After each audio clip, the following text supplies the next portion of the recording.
Honourable members, I'm about to give the call to the Honourable Shelley Archer. It is the Honourable member's first speech, and therefore, in accord with our usual practice, there will be no interjections.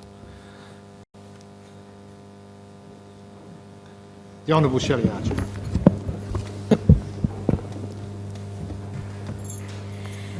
Mr President, I am very proud to stand in this chamber today as a new member for the Mining and Pastoral Region, and I look forward to working with my colleagues in this vast electorate. I would also like to take this opportunity to acknowledge and recognise the traditional owners and custodians of the land on which we meet today, and of the land encompassing the electorate of the Mining and Pastoral Region. I had the opportunity to meet with some of the local Indigenous elders and community workers during the recent election, and I found against all odds that they continue to campaign and work for their people. They show perseverance in the face of much hardship, and I commit today to helping them in my new role. Mr President, I want to talk briefly about the Mining and Pastoral Region. This region is an area of vivid contrast. It has a natural beauty with magnificent scenery, gorges, billabongs, tidal surges that are second to none. A magnificent coastline. You can enjoy a sea expedition into the stunningly beautiful Buccaneer Archipelago, camp under the stars, on remote beaches, fish, collect oysters, bushwalk, birdwatch or just dream. It contains some of our state's richest history, colourful characters, pristine and fragile environments, greatest wealth, but at the same time, terrible poverty and appalling living conditions. While it is an ancient land, for the most part untouched since the Dreamtime, it is the centre of global attention from Tokyo to Beijing, London to Los Angeles. I am particularly proud of the fact that the Australian Labor Party won 3 of the 5 seats in this region. It is a privilege bestowed on me by my party when they selected me as their candidate, but more importantly, it is a privilege extended by the voters of what is arguably the world's largest state electorate. Mr President, while aware of the trust that has been reposed in me, I am also aware of the enormous responsibility it brings. And today I will outline how I intend to address that task. I am from a large Catholic family. Mum and Dad plus 16 kids and the foster child along the way. We could almost have made a footy team, Aussie rules. It was always a struggle for us to get by. I know about how tough it was and can be because I lived it with my family and my siblings. My journey began with my father, Ted Archer, who was one of this state's most distinguished trade unionists. He embodied the values of respect for others, tolerance, equity and fairness, social justice, help for others less fortunate in the world, and the right of working people to freely organise into trade unions and to bargain for better living conditions and social conditions. At a very early age, Dad aroused and encouraged in me a sense of justice, integrity and social conscience, the need to look after those who are less fortunate than we are, the poor, the disabled, the disadvantaged, the old, the oppressed, those who need a helping hand. The Liberal Party and their policies have produced a further drift away from the mainstream of Australia, of the young, the poor and the old. These people believe they are now being punished for the circumstances in which they find themselves. My father has been gone now for 18 years, but he is still very much with us, in my memories and in my heart. I can feel him today looking down on us, and I am warmed and strengthened by his presence. As an adult and an independent woman, I have received help and inspiration from some impressive women I have met through Emily's List. I particularly want to thank Joan Kerner, Kay Setchers and Cheryl Davenport, who have been my mentors from the time I was pre-selected. Emily's List is a political network formed to increase the number of women Labor parliamentarians who are willing to support the crucial issues of childcare, equal pay and be pro-choice, and must support the community in the principles of equity and diversity. It is because of this organisation that my journey took a turn. we were in Alice Springs at a national meeting of MLC's List and Indigenous women when I understood that there needed to be equal representation in Parliament for women from all walks of life. I made a commitment then that I would do all that I could to ensure that women and working families had a strong voice in Parliament. Life is stressful for many working families. Balancing work with family needs is particularly difficult when the contemporary imperative is that both parents work and the kids are in childcare or out of school care. Much of the onus falls on women. For families in the north, it is even worse. Promoting a more family-friendly balance between work and family life will be a constant theme of mine in this chamber, as will the issue of equal pay for women. While the principle of equal pay was won over 3 decades ago, the reality today is women are still paid less than men. Mr. President, as a woman, I am concerned at the increasing intrusion of fundamentalist religious influence into the political sphere of our society. This trend is particularly concerning to me because it is especially oppressive of women's rights and freedoms. As a society, we are inclined to be dismissive of such concerns, associating fundamentalism with the oppressive Sharia law and the denial of suffrage in non-democratic Arab and African states. But in Australia, we are not immune to it. Increasingly, we are seeing efforts to impose reactionary and literal interpretations of religious script on secular institutions and issues. Freedom of religion, the right to practice our faith without hindrance in a multicultural and diverse society are rights I also espouse. But that must not override the important principle of the separation of church and state on which our legislation and system of law is based. If I want to talk about what is fundamental, then surely it is a fundamental right for women to make decisions about their own lives and bodies.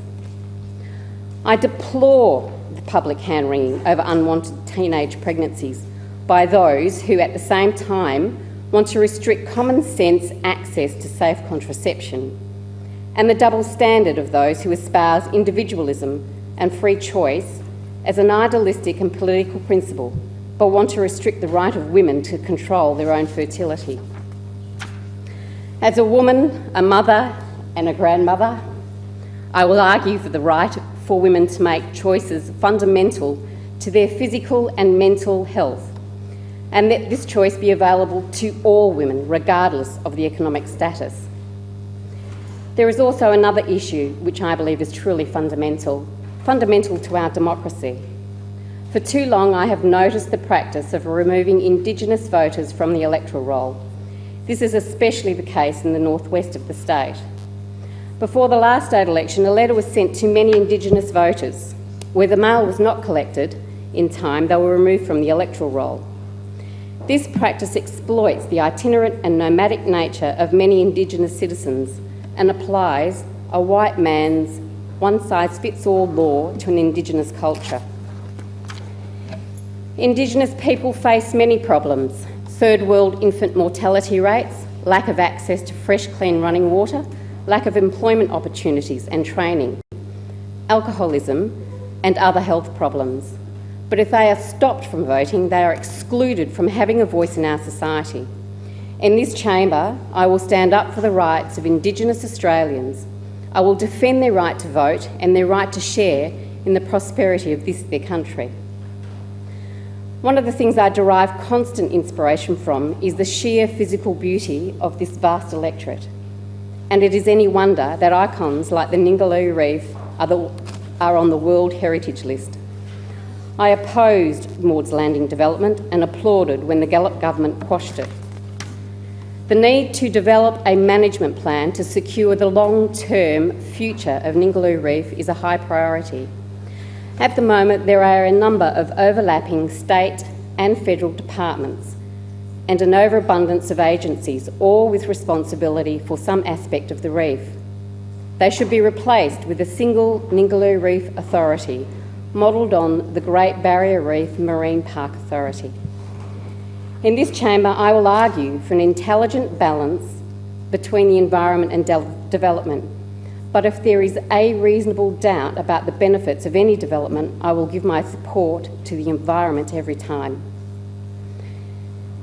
Mr. President, one of the things I remember as a kid is Sir Charles Court railing against the Canberra conspiracy. The funny thing now is how faint the voices are in the opposition to the most blatant power grab from Canberra since Federation. The Howard government wants to run our tax system, control our health system, regulate our TAFE colleges and universities, take over our industrial relations system, and blackmail the state governments on funds for water and transport projects if we don't toe his ideological line. Australia is a federation of states. Even a constitutional conservative like Professor Greg Graven of Curtin University has criticised the Howard government for its power grab.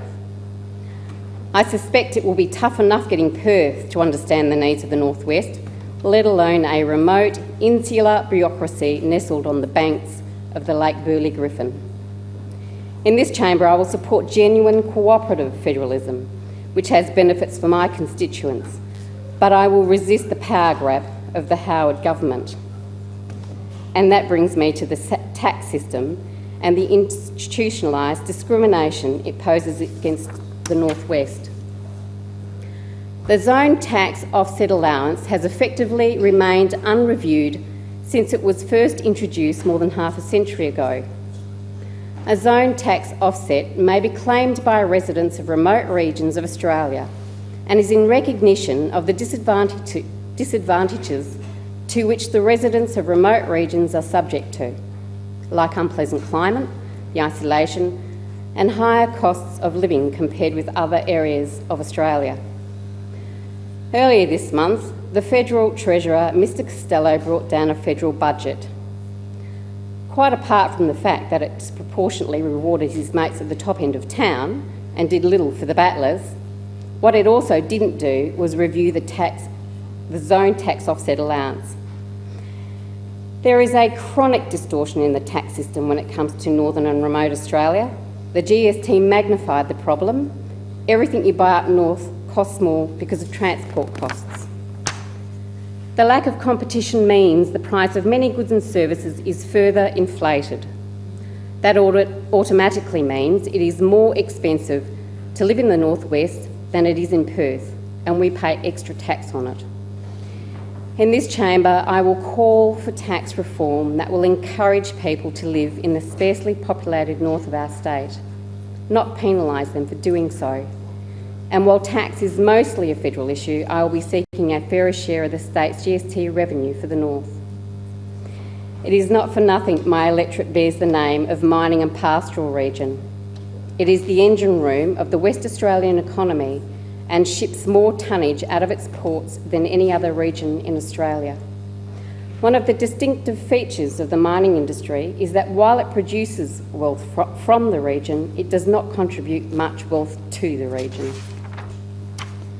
Another feature is that despite the original mining agreements requiring a shift to value adding, our mining industry still exports raw commodities. In this chamber, I will support a vibrant, responsible private sector, creating the skilled jobs and good wages that entrepreneurial initiative can produce. But the mineral wealth those companies have developed belong to the people of West Australia, and in return for access to those riches, I want to see greater employment opportunities for Indigenous Australians and a genuine commitment to value adding to those raw materials in this state.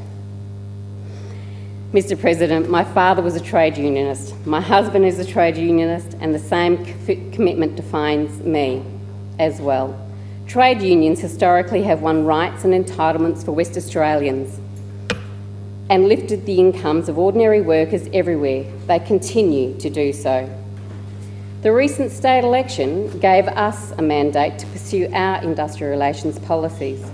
The recent federal election did not do the same for the coalition. Industrial relations was part of our campaign. A federal industrial relations monopoly was not part of the Howard government's agenda. It was only raised after the federal election as an issue.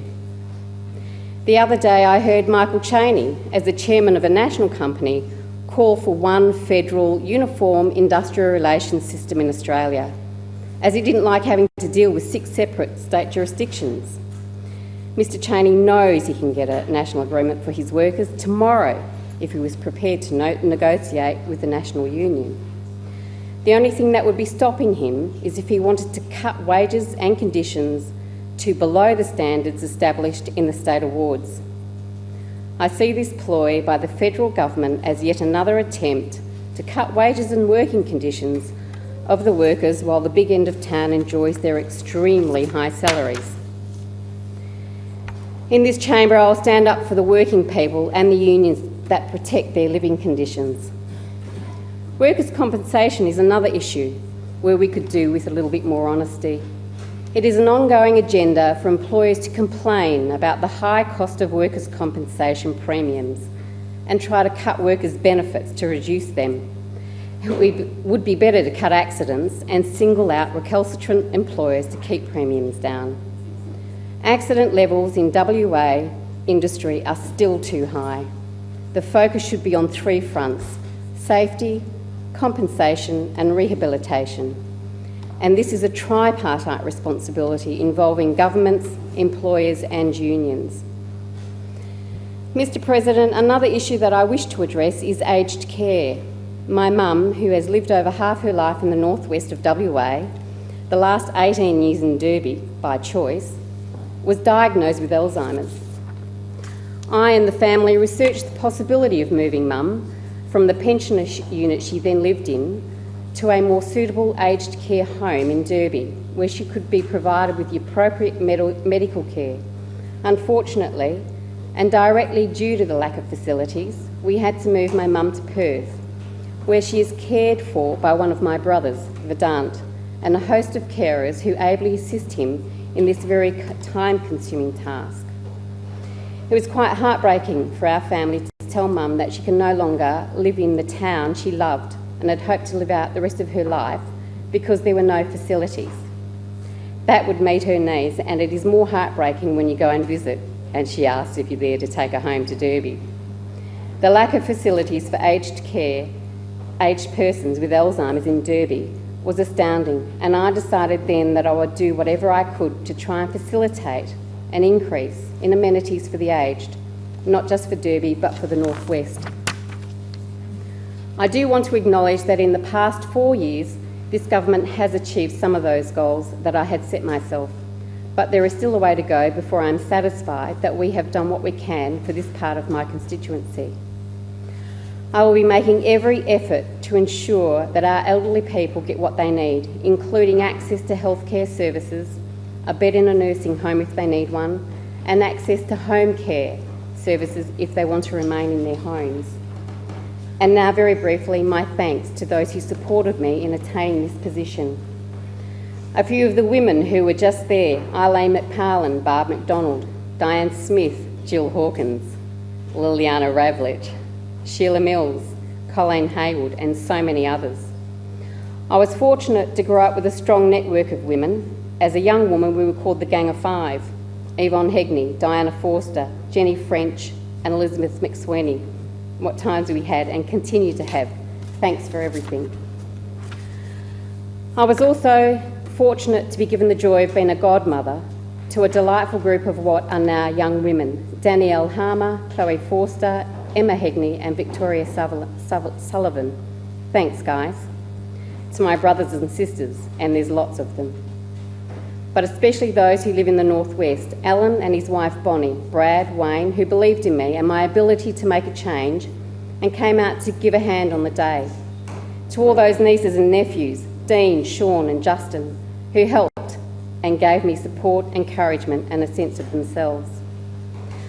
My special thanks to my daughter Melanie, who thinks I'm absolutely not in my right mind for entering politics, but has given her full and unconditional support to make sure that I achieve my ambition, and to the light of my life, my granddaughter Taylor Bell, who keeps me grounded.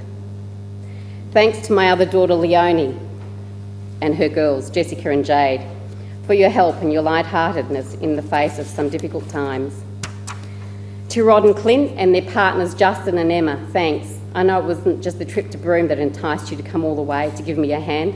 It was because you really believed in what I wanted to do. And I guess to mention the other men in my life who gave me their support.